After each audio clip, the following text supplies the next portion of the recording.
too. So hello everyone, this is group E. Our topic is on conflict and negotiation. And with me, my group member, I'm Imade, and I have Sagar, Uyen, Riea, and Gurjinder with me. So we are talking about conflict and negotiation. So I'll be introducing the topic, the scope of the topic. I'll be taking the scope of the topic, and the literature review and peer review will be taken by Saga, and the interview insight will be taken by Uyen, and the practical insights and interview analysis will be taken by Riea, and the final thought lesson and theory in the real world practice will be taken by Gurjinder. So looking at an overview of our topic, conflict and negotiation. Conflict arises from teamwork pressure, engaged interaction, cultural intelligence, eases workplace tension. Poor handling affects service quality, morale, and satisfaction. When conflict is not well handled, the morale for job and job satisfaction can be low. Then there are effective resolutions and improved teamwork and communications. And we have the negotiation balances solution in diverse fast-paced setting that can be used to resolve conflict. Next slide, please.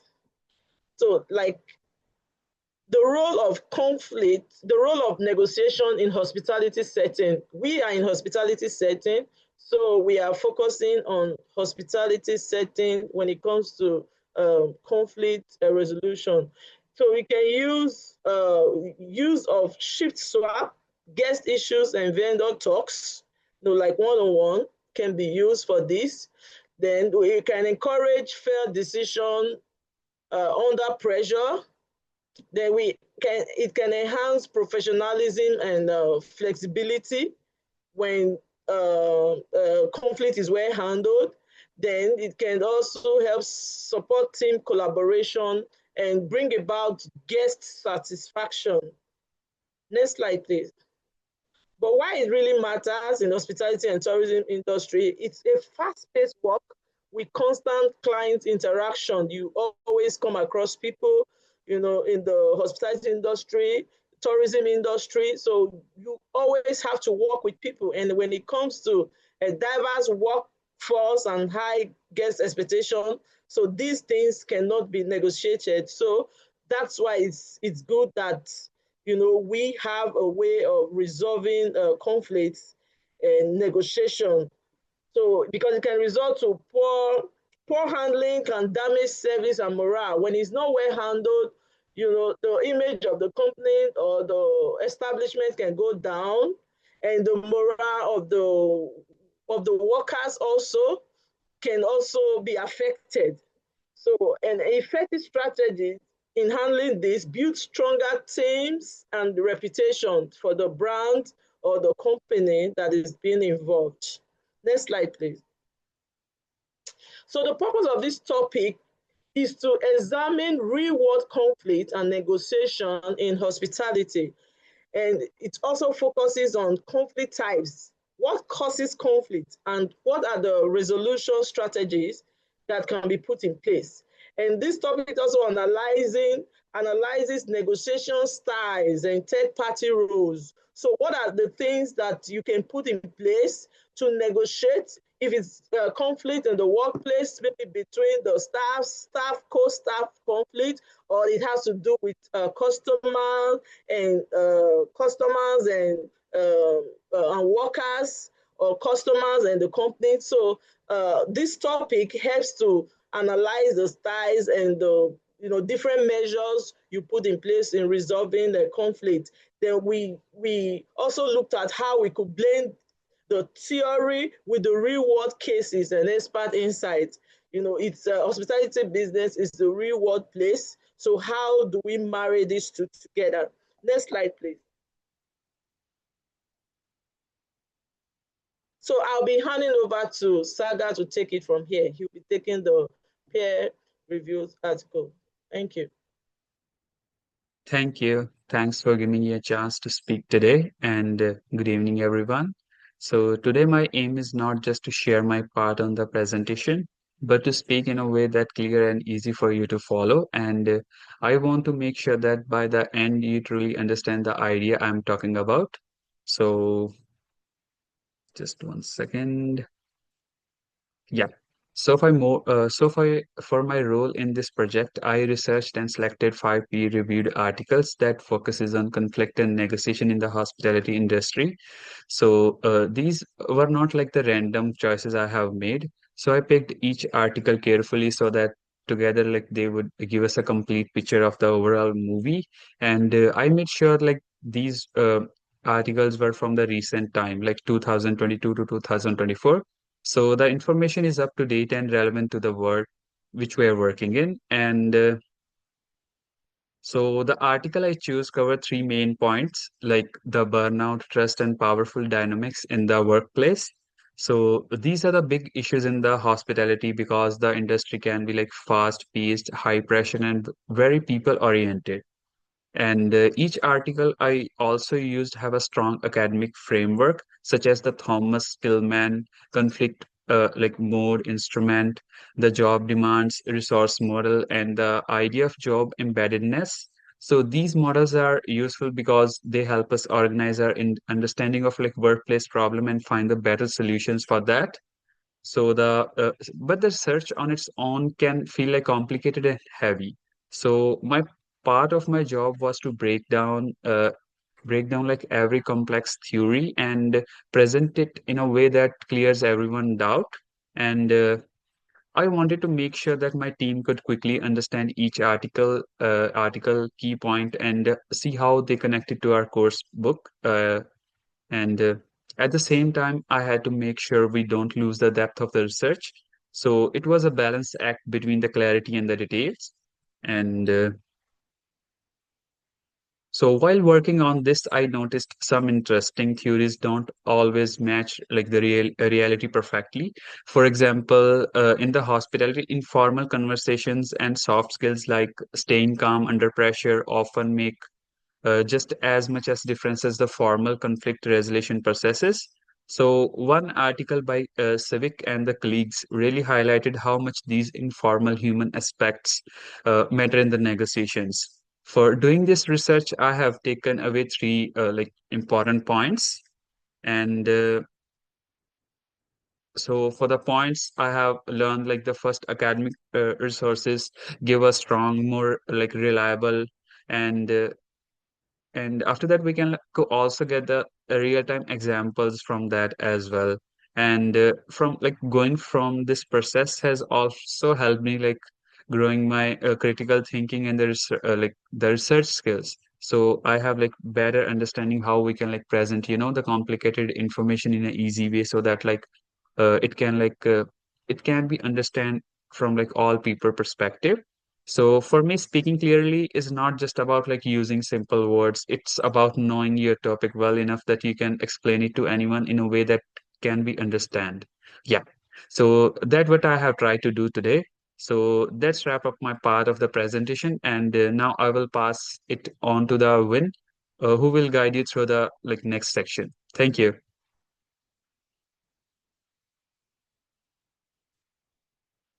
So, hi, I will take on the next part.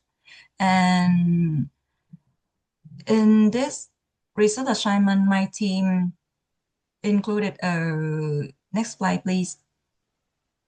We conducted an interview with a senior tour driver at Big Bus West Coast Sizing Company. And is today I will share some ideas and some insights about the interview and also the interview's purpose. First, next slide, please. Why we include the interview? I want to say like because we want to it helps us to connect the theory with the practice, and we can gain more insights about the real world view of how those concepts are applied in a real busy tourism workplace. And it also added authenticity and gave us insights into the shop skills like staying calm, thinking clearly, and using respectful communication. They are really essential. No, please return. Uh, they are really essential to resolve conflicts in a job. This is not only enrich our understanding, but also like brought the materials that we learn to the real world. Next. And we have finalized some standout points from the interview. They are like, we learned that conflicts is an integral part in any workplace. Specifically, according to the driver, the interviewee, the conflicts can be the internal conflicts between drivers, between dispatchers, the general public. And even though the customers, regardless the mindset, customers are always great, right? Next, people can gain more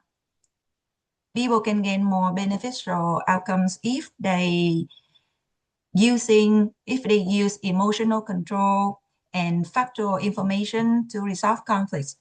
A really memorable example that we learned from the interview involving the interviewee and an Uber driver that they handle really professionally by staying calm, uh, stating clearly the consequences using factual information.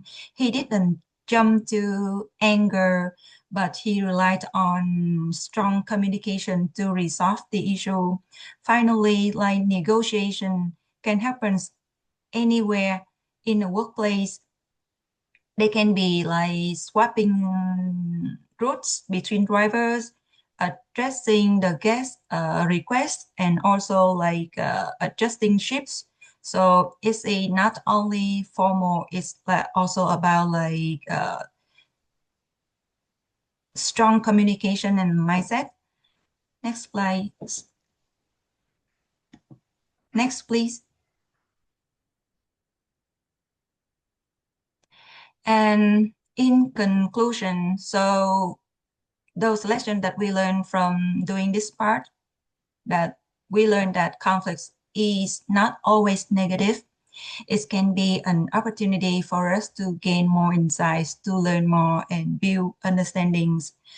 Also, we know that managing people not only about rules, it's also about mindsets and strong communication between each other. And the interview reinforced the theories that we learned, like emotional control, assertive communication, and problem-solving skills. It also highlighted the importance of employee support and training, especially for the frontline staff, like the drivers who like represent the company every day. And that's about my part. So now I will hand over to my next team member, that is Riea.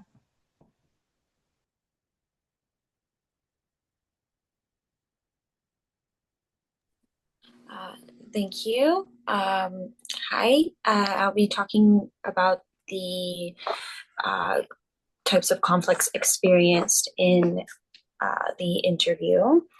There were examples given, match several conflicts which described in academic theory. So we saw relationship conflict, such as dispute with the Uber driver that escalated due to frustration. We talked about task conflict, which involves negotiation over routes towards vehicle use.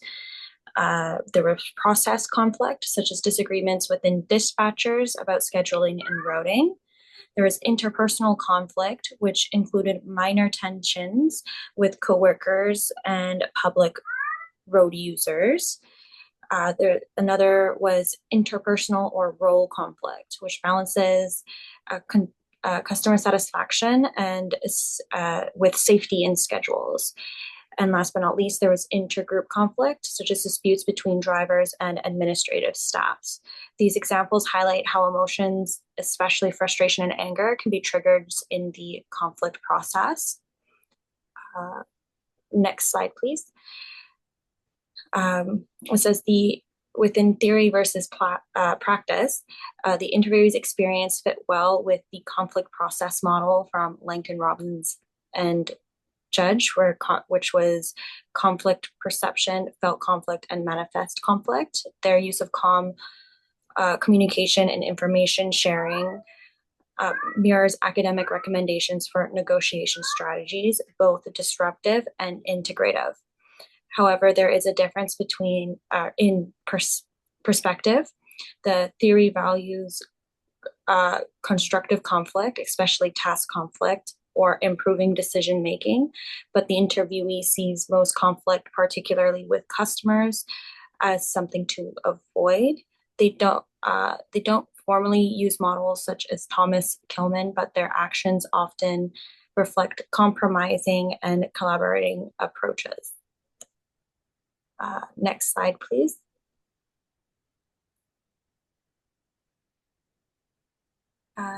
Next slide. Oh, back one, sorry. Okay, so in hospitality and tourism, conflict management has unique challenges. The interview reinforces the role of emotional labor, suppressing personal feelings to maintain service, which can cause burnout without proper support. It shows that soft skills such as clear communication and emotional regulation are essential for handling conflict with customers and the public. Tourism also faces external conflicts, such as disputes with road users that require specific de-escalation training. And finally, management support and acknowledging the importance of informal negotiations, such as swapping shifts or routes, are crucial for both morale and effective conflict and resolution in these roles. And then I would like to pass on to Gurjinder.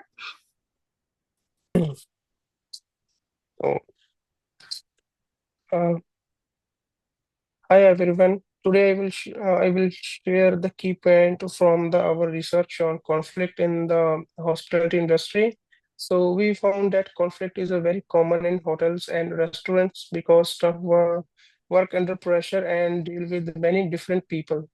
Problems often come from poor communications, unclear job roles, and the stress. But conflict is not always bad. It is handled properly, it can make teams stronger and improve guest satisfaction.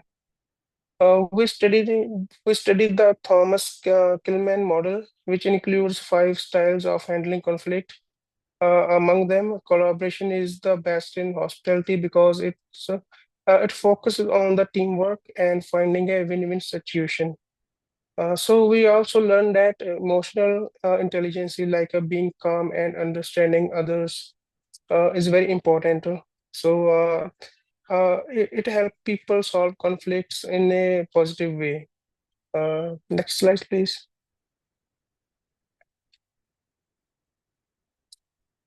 Next, yeah. So in this slide, I can share with you we compare theory with the real world examples. Like theories like the TKI model are helpful, but real life situations are often more difficult. For example, in a busy hotel, staff may avoid conflict just to save time. Even the collaboration would be better. So we noticed that managers don't always follow the theory step by step. They just use their own judgment depending on the situations. Like what the situation in the matter, what's the situations. Emotional intelligence help a lot in these movements, even more than just following a models. So theory is useful, but soft skills and flexibility are just as important. Next slide, please. Looking ahead, conflict management will continue to change. Like if we think about the future in the hospitality, like after the COVID-19, staff wellness and diversity and guest expectation have become more important. So future training should focus more on emotional intelligence, cross-culture communication, and real-life practice. Technology also brings a new challenges like a problem with the AI system or digital miscommunication. So we need to teams need to learn how to handle these new type of conflicts. So to prepare, company should provide regular conflict training, listen to employees, and create a safe, respectful work environment. So in short, conflict in hospitalities are normal, but with the right mix of the theory, emotional skills, and the real world practice, it can be managed well. So at the end, I would say thank you. Okay, sorry. All right, so we thank you for your attention today, and we would also like to make a special thanks to our instructor, Mona, for all of the support that was given through us for all of our assignments this term.